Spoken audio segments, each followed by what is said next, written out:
Hello friends, welcome to this video about how to start your own journal. I've been journaling for around a year now and I thought that I would share my process and some tips.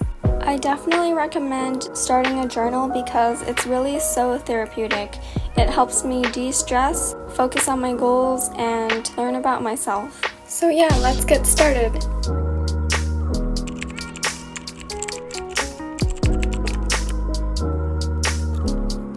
I've learned that the environment can have a really big impact on you, so I've listed a few tips that will help you optimize your mindset for journaling. On this particular day, my desk was so messy that it clouded my thoughts and I definitely had to organize it. I also like to put on some relaxing music or a film. And finally, make sure to set aside enough time where you can journal without being disturbed.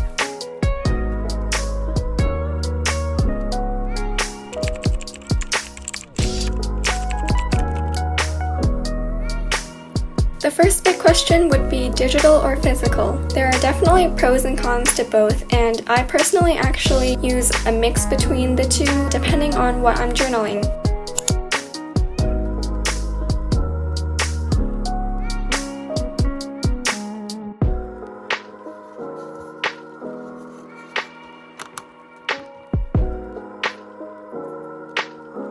Think about what you want your journal to do for you. If it's a creative outlet, you can include decorations such as washi tape or stickers. Adding ticket stubs or photos is also a great way to record your life, but decorations aren't really a necessity, and most of the time I just use a simple black pen and a highlighter.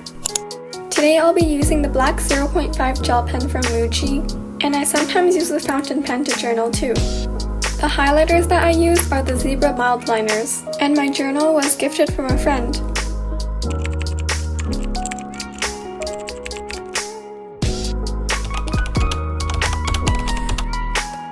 Before I actually begin to journal, I like to decorate the first page. I think that it really sets the mood of the journal, and having a pretty first page makes me more motivated to come back to my journal. Also, it's definitely fun to get to use some stationery that I don't usually use.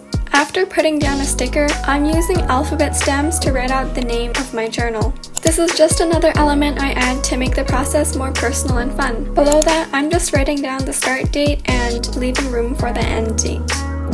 On the next page, I'm planning to write down my goals for the journal to keep myself on track and motivated. But before that, I realized that I forgot to write my name and contact information in case this journal gets lost.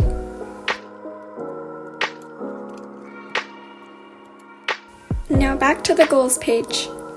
I'm using a memo pad because I honestly don't have that many goals for this journal, and I put some washi tape on top to decorate it. My goals are to write at least once a week, explore more journaling prompts, and be honest with myself. Setting these goals helps make my journaling more intentional, which allows me to get more out of it. I also made my goals pretty vague, which isn't really a good habit, but I didn't want to really restrict myself to journaling on certain days or force myself to do something that doesn't really help me. I really try to have fun when I decorate the first page because it's probably like the most artistic or the only artistic part of my journal. Below my goals, I'm adding this about or introduction section. Honestly, I'm not that sure what to call it, but it's basically explaining what I want this journal to be to me. As you can probably tell, I've been having a lot of fun using these alphabet stamps, and I love the aesthetic scrapbooky way they look. So as I said before, this about section is basically just a place where I write down what I want to do in my journal. I want this journal to help me organize elements of my past, present, and future self. Now I'm just adding some cute stickers all around the page to decorate.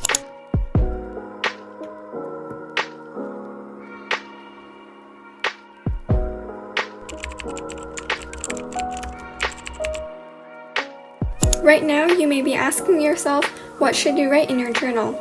The truth is, you can write literally anything your heart desires. A journal is your own private place to get what's in your head out on paper. But in case you have writer's block, here are a few ideas to get started. First, we have the classic diary entry or record of your day. This is basically just recounting things that happen throughout your day and maybe adding your own reflections or thoughts. It can be useful to have a log of what you did for future reference, and it can be really interesting to look back on and read what your past self did, but writing it might soon become tedious, and I personally find it really hard to continue for a long time. I actually used to dislike journaling a lot because in the past I would force myself to write these diary entries every single day, and eventually it became such a burden and I didn't find it enjoyable at all. Something that I found to be better was to weave aspects of my day into other types of journaling so that I would only include some memorable events and I didn't have to recount every single moment of every single day. This next type of journaling ties in nicely with the diary entry method because it is basically just venting your thoughts and feelings. It can be very therapeutic to get your thoughts out of your mind, especially when you need to focus or sleep. And you don't even need to have negative emotions to do this. You can also talk about something that made you happy, excited, sad, stressed, angry, or any other emotion that you may be feeling. I think I do this a lot when I'm super stressed, like for example during exam season, and it really does help me sleep better and focus better since I get all of my anxieties out of my head. However, journaling this way can take up a lot of time or be really tiring, especially if you're handwriting things and if you have a lot of thoughts. The third idea is to use journaling prompts that you can find online or on apps like Pinterest. This is a great idea if you're on the journey to self-growth, since using prompts can help you learn more about yourself and take steps for self-improvement that make you a happier and better person. However, before each journaling session, this means that you need to spend the time to find or think of prompts. As well, some prompts that you find might not be helpful or might be totally irrelevant.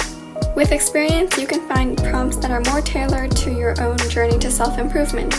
The two that I'm responding to today are what type of lifestyle do I want and how much freedom and flexibility do I need to be happy?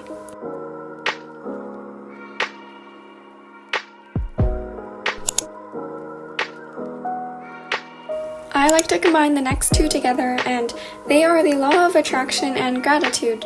This is a great way to start your day feeling refreshed and ready to conquer your goals. So I basically just divide my page into 3 sections. The first being what I'm grateful for, and today I wrote I'm grateful for my dog, the chance to pursue a higher education, and the opportunity to share my study journey with everyone. Next, I list down things that I want to be releasing today. So this can just generally include things like hateful comments, negative emotions, or any bad habits that prevent me from reaching my goals.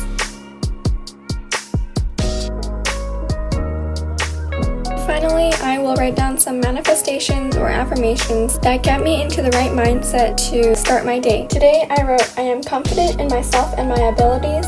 I am very organized and able to accomplish my goals, and I am happy and content with my life. I really want to try incorporating this into my daily routine so that I can improve my overall happiness level. Idea number 6 is writing about any books, shows, or movies that you've watched or read. Often literature and media can evoke a lot of emotions, whether it be a crazy sad ending or a lovable character, or even some things that just infuriate you. It can be really nice to write all of your thoughts down instead of talking your friend's ear off about a show that you just finished. Writing down your reactions and thoughts might also be really fun to reread when you're older.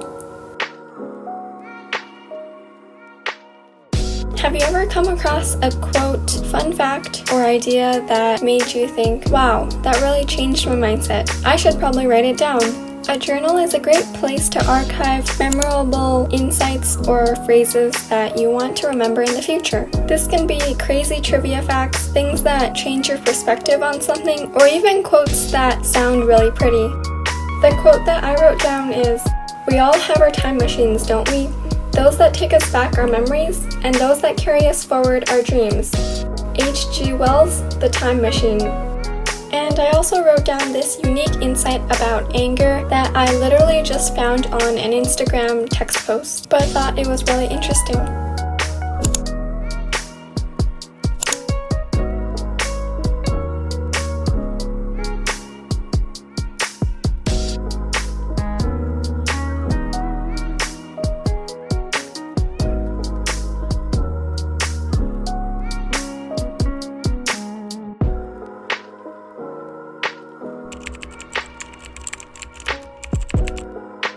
First, you don't need to journal every day to make it a habit. In fact, forcing yourself to journal might make you lose motivation. As well, picking a specific time of day to journal, such as the morning or night, can help you incorporate it into your daily routine. This is a really cheesy piece of advice, but view your journal as a friend. You don't need to structure a strict time to visit, but set some flexible goals such as journaling at least once a week in order to preserve your relationship. Now you have some guidelines to prevent you from totally abandoning your journal, but you have some flexibility to decide what and how many days to write. Finally, don't be afraid to do whatever you want in your journal. You can mix and match the ideas in this video, stick to only one journaling style, or try out other ideas like mind mapping or visual journaling. I hope you guys find journaling to be a wonderful and fulfilling habit.